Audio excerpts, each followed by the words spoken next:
नमस्कार दोस्तों, मैं हूं सागर और आप सभी का बहुत बहुत स्वागत है आज के अपने इस वीडियो में।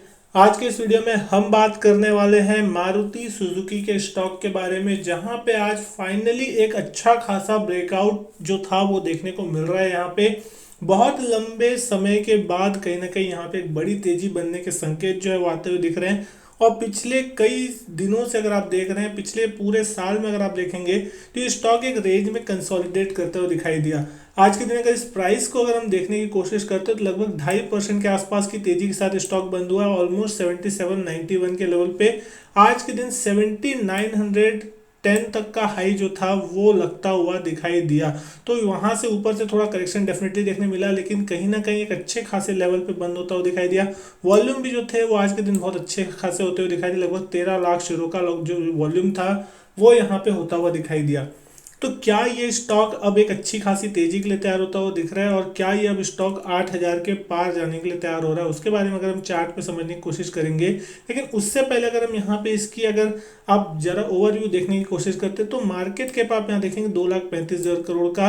और जिस तरीके से टाटा मोटर्स अभी मार्केट में लीडरशिप पकड़ता हुआ दिखाई दे रहा है, और जिस तरीके से इलेक्ट्रिक व्हीकल और इन सारी चीज़ों में टाटा मोटर्स के तरफ से जो रिस्पॉन्स आता हुआ दिख रहा है, वो कहीं ना कहीं स्टॉक में उसके देखने मिल रहा है। और मारुति यहाँ पे इलेक्ट्रिक व्हीकल ईवीज के सेगमेंट में अगर हम बात करें तो अभी पीछे है, और 2025 में इसकी ईवीज लॉन्च करने की जो योजना है वो कहीं ना कहीं इसको थोड़ा बैक साइड में धकेलते हुए दिखाई दे रही है। लेकिन मार्केट लीडर मारुति सुजुकी आज भी है। लेकिन यहाँ पे स्टॉक प्राइस की अगर हम बात कर रहे हैं तो आपको यहाँ पे उतना बड़ा जो मोमेंटम है वो कहीं ना कहीं मिसिंग दिखाई दे रहा है। यहाँ पे भी जो नतीजा है उसमें भी आपको उतना कोई बहुत बड़ा जंप देखने नहीं मिला, क्योंकि जिस तरीके से सेमीकंडक्टर की कमी का जो संकेत दिखाई दे रहा है वो पूरी ऑटो सेक्टर में देखने मिल रहा है, तो उसका असर कहीं ना कहीं सारी ऑटो कंपनियों में पड़ता हुआ दिख रहा है। लेकिन अगर हम यहाँ पे देख रहे हैं तो पी पे अगर आप देख रहे हैं 56 के पी रेशियो पे स्टॉक ट्रेड कर रहे हैं, कि अच्छे खासे वैल्यूएशन पे स्टॉक ट्रेड कर रहे हैं। तो ऐसा इसलिए क्योंकि मुनाफा पिछले 2 क्वार्टर से अगर आप देख रहे हैं तो 400-500 करोड़ के रेंज में आता हुआ दिख रहा है, जो मुनाफा इसका लगभग 1800-1700 करोड़ के रेंज में आता था।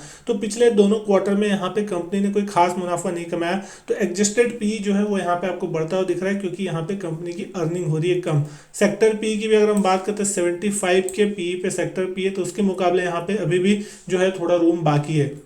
लेकिन अगर आप स्टॉक को चार्ट्स पे देखने की कोशिश करते हैं तो यहाँ पे आप देखेंगे कि ये स्टॉक पिछले साल सन 2020 में जब बड़ा कोरोना का क्रैश आया था तब ऑलमोस्ट 4300 4400 की रेंज में गया था। उसके बाद एक शार्प रिकवरी आई, लेकिन उसके बाद से ये स्टॉक ये पूरे साल भर एक रेंज में कामकाज करता हुआ दिखाई दिया। अगर आप 2021 की शुरुआत देखते हैं, ऑलमोस्ट 8200 के आसपास के कोई ना कोई लेवल्स के आसपास ये स्टॉक कामकाज कर रहा था। और उसके बाद जो गिरावट आई थी, ये स्टॉक अप्रैल के एंड में लगभग 6400 के लेवल्स छूता हुआ दिखाई दिया। एक रिकवरी आई थी ऑलमोस्ट 7800 के आसपास तक की। उसके बाद फिर कहीं ना कहीं स्टॉक 6800 तक के लेवल छुआ, और उसके बाद फाइनली यहाँ पे कुछ जिगजैग पैटर्न के साथ ये स्टॉक आज फाइनली इस रेंज को पार करता हुआ दिखाई दिया, जिस रेंज के ऊपर फाइनली यहाँ पे क्लोज चाहिए था, यानी कि ऑलमोस्ट 7700 के क्लोजिंग लेवल के ऊपर ये स्टॉक आज फाइनली ट्रेड करता हुआ दिखाई दिया, और 7800 के आसपास जाके बंद हुआ। तो कहीं ना कहीं इसका जो अभी पहला टारगेट है वो 8200 के आसपास का है, जो कि इसके लिए एक अच्छा खासा रेजिस्टेंस का काम करेगा। इसको आप लॉन्ग टर्म में भी देखते हैं तो 8000 के लेवल को इसने एक बार पार किया था और 8200 तक गया था जनवरी के महीने में, और उसके बाद फिर से यहाँ पे करेक्शन देखने मिला था। लेकिन अगर ये यहाँ से 8200 के लेवल तक जाता है और उसके बाद अगर इस लेवल के ऊपर ब्रेकआउट देने की कोशिश करता है 8200 8300 के लेवल को, तो दोस्तों ये स्टॉक सीधे पुराने हाई जो कि 10,000 का इसने लगभग सन 2018 में बनाया था, वहां तक जाता हुआ आपको दिखाई दे सकता है। लेकिन दोस्तों ये सारी चीजें होगी अगर 8200 8300 के लेवल को ये मारुति अगर स्टॉक जो है डिसाइसिवली क्रॉस कर ले। क्योंकि अगर हम देखते हैं तो निफ्टी ने 12,400 के आसपास का हाई बनाया था कोरोना क्रैश से पहले, और उसके बाद निफ्टी अब 18,500 18,600 तक का हाई लगा चुका है। लेकिन ये स्टॉक अभी भी अंडर वैल्यूड है, और कहीं ना कहीं इसने अपने पुराने हाई नहीं काटे हैं। इसने सन 2018 में अपने पुराने हाई लगाए थे, और सन 2021 का एंड आना चालू हो गया लगभग, और ये स्टॉक अभी भी उस वैल्यूएशन से नीचे ट्रेड करता हुआ दिख रहा है। तो कहीं ना कहीं यहाँ पे इन्वेस्टर्स और जो बड़े इन्वेस्टर्स हैं उनको भी ये अंदाजा तो कहीं ना कहीं होगा ही, मार्केट पार्टिसिपेंट्स को, कि ये स्टॉक अभी उस वैल्यू तक नहीं पहुंचा पहुंचा है जिस वैल्यू में बाकी सारे स्टॉक्स पहुंच चुके हैं। हालांकि ऑटो सेक्टर में अगर हम देखते हैं तो बहुत से ऐसे स्टॉक है जो जमीन से लेके आसमान तक भी पहुंच चुके हैं और कई स्टॉक जो है आसमान से जमीन तक भी आ गए। लेकिन यहाँ पे ये मार्केट लीडर है तो यहाँ पे ये तो आप बोल नहीं सकते कि ये कंपनी बिल्कुल खत्म हो जाएगी, बंद हो जाएगी। और डेफिनेटली यहाँ पे बेहतरीन शेयर है ये। हालांकि यहाँ कंसोलिडेशन के जो समय है लगभग आप बोल सकते हैं 3 से 4 साल होते आते दिखाई दे रहे हैं। लगभग 2019 से लेके 2021 यानी 2-3 साल हो गए यहाँ पे ये एक रेंज में ही कंसोलिडेट कर रहा है और 8,000 के लेवल को ऊपर इसने पार नहीं किया है।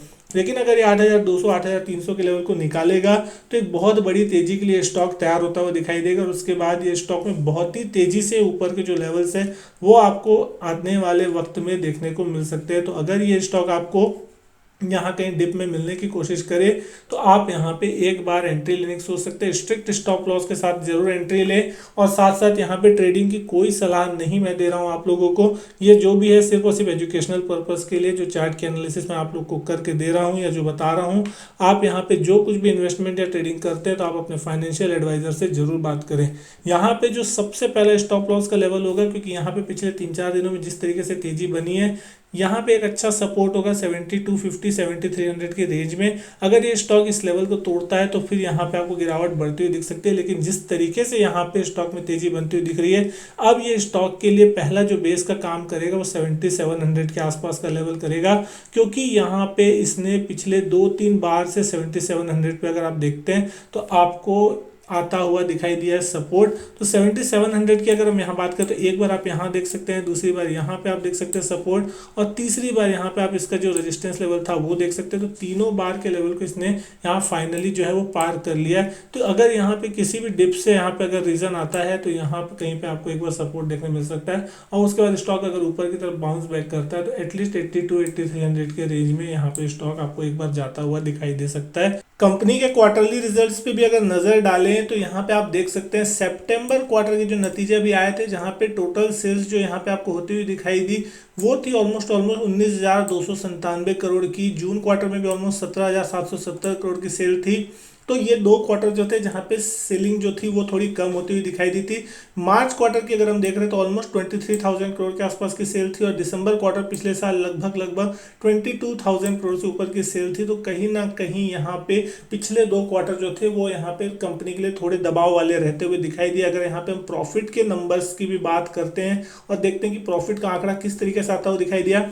नेट प्रॉफिट जो था कंपनी ने यहाँ पे 475 करोड़ का इस क्वार्टर में पेश किया और पिछले क्वार्टर में भी आंकड़ा 440 करोड़ के आसपास का था और जो इसका नॉर्मली प्रॉफिट आता था वो ऑलमोस्ट 1166 करोड़ था उससे पहले क्वार्टर में और 1941 करोड़ के आसपास का आंकड़ा उसके पहले पिछले साल दिसंबर क्वार्टर में इस कंपनी ने पोस्ट किया था। यानी कि अगर आप यहाँ देख रहे हैं तो पिछले 2 क्वार्टर से प्रॉफिट में कहीं ना कहीं प्रेशर जो है वो बढ़ता हुआ दिखाई दे रहा है जिसका सीधा सीधा इम्पैक्ट इसके प्राइस टू अर्निंग मल्टीपल पे पड़ता हुआ दिख रहा है। जितना अर्निंग कम होता हुआ जाएगा उतना पी रेशियो जो है कंपनी के स्टॉक के प्राइस के मुकाबले बढ़ता जाता है। इसीलिए आपको यहाँ पे पी रेशियो जो है थोड़ा आपको महंगा दिखाई दे रहा है। लेकिन अगर आगे चल के सेमीकंडक्टर वाली प्रॉब्लम आपकी खत्म होती हुई दिखाई देती है, प्रोडक्शन फुल फ्लेज पे होता हुआ दिखाई देता है और जिस तरीके की सेलिंग इसकी थी हर महीने की 1,60,000 1,70,000 यूनिट के आसपास की, अगर वो एवरेजेस इस कंपनी की वापस आती है तो फिर कहीं ना कहीं आपको अगले कुछ कमिंग क्वार्टर्स में आपको देखने को मिल सकता है कि यहाँ पे प्रॉफिटेबिलिटी में भी एक अच्छा खासा जंप आता हुआ दिखाई देगा।